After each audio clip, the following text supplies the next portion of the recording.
Jadi saudara tidak perlu khawatir. Tadi waktu saya menyembah Tuhan, Tuhan bicara, ini kok buahnya yang khawatir, ngapain sih khawatir? Saya sampai bingung. Khawatir kenapa gitu loh. Saudara butuh duit. Amin. Ya butuh, aku ya butuh, sing khotbah ya butuh rek, ya toh. Semua kita butuh duit lah, saudara. Tapi jangan hidup saudara di-drive oleh saudara butuh duit terus. Anda tuh digerakkan oleh iman dan firman Tuhan, bukan kebutuhan. Amin. Amin. Tuhan itu memberkati saudara bukan berdasar kebutuhanmu, tapi berdasar imanmu. Maka uang surga itu selalu iman, bukan kebutuhan. Saudara butuh, kalau ngomong butuh, semua orang butuh hari-hari ini. Butuh, dan sekali kebutuhan dicukupi, masih ada kebutuhan yang lain yang belum dicukupi. Manusia itu tidak ada habisnya, betul tidak? Tapi saudara percaya bahwa Tuhan itu selalu memegang tangan hidup kita.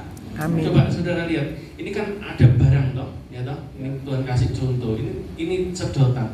Ketika dilepas jatuh, ya toh. Dilepas jatuh. Ya sama. Kalau hidup saudara tidak dipegang Tuhan, saudara ya jatuh. Makanya hari-hari ini saudara tidak perlu heran ya kondisi yang seperti ini. Itu sudah tertulis di Alkitab. 2 Timotius mengatakan hari-hari ini sukar, sulit. Bahkan sukar di situ kalau saudara pelajari bahasa aslinya itu pakai kata kalipos. Kalipos itu artinya apa? Berbahaya, bukan sukar. Bukan sukar cari duit Pak, enggak, berbahaya. Kejahatan itu semakin jahat hari-hari ini. Yang percaya katakan amin. Amin. Orang bunuh orang itu rasanya biasa. Dulu zaman 10-20 tahun lalu kita mendengar ada pembunuhan, rasanya kita giris gitu, bahasa Jerman ya toh. Rasanya gimana gitu. Tapi sekarang kan lihat, ada pembunuhan, satu keluarga dibunuh, orang di jalan dibunuh, kan saudara kayak biasa. Betul enggak? Itu kenapa? Karena nurani kita tuh sudah semakin tumpul, semakin mendekati akhir zaman. Karena kejahatan itu sudah rasanya seperti biasa, makanan sehari-hari. Itu namanya kalipos, berbahaya, jahat. Dan kata kalipos ini dipakai di Alkitab 2 kali. Yang pertama adalah kondisi akhir zaman, dan yang kedua di mana? Ketika Yesus mengusir setan pada tubuh orang di Gerasa. Kondisi yang mengikat orang itu disebut sebagai kalipos, berbahaya. Jadi dua, berbahaya itu selalu hubungannya sama kuasa gelap. Jadi kalau saudara lihat penjarahan yang hari-hari ini saudara lihat HP atau pasti kan lihat toh kemarin penjarahan, pembakaran segala macam. Kalipos memang. Dan kata kalipos itu selalu ada behind power. Apa itu? Kuasa gelap. Ya toh, yang demo sudah pulang, yang rusak datang, betul nggak? Itu kalipos. Ada orang yang ditunggangi kuasa gelap untuk merusak, menghancurkan segala macam.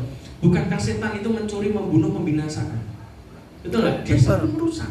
Jadi kalau ada gereja Tuhan, ya toh, rusak, ya toh, sukanya merusak, orang sukanya merusak, percayalah Pak, itu ditunggangi kuasa gelap. Pasti. Itu sudah tidak usah pakai dalil apapun, sudah pasti.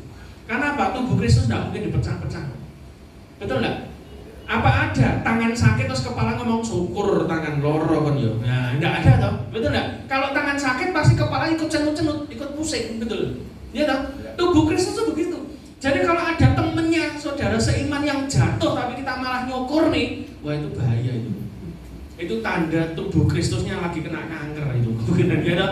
Mesti ada kena kanker atau tumor gitu ya. Amin saudara. Jadi sekarang saudara enggak usah khawatir lagi, tapi belajar fokus lihat firman Tuhan. Dengarkan firman Tuhan seperti lagu terakhir tadi. Hidup kita tidak ditentukan omongan orang. Hidup kita tidak ditentukan kondisi ekonomi. Hidup kita tidak ditentukan oleh iklim yang sedang terjadi di Indonesia, tidak. Tapi hidup kita ditentukan oleh firman Tuhan. Ingat ya, saudara KTP-nya Indonesia, tapi saudara keluarga negaraan saudara adalah surga.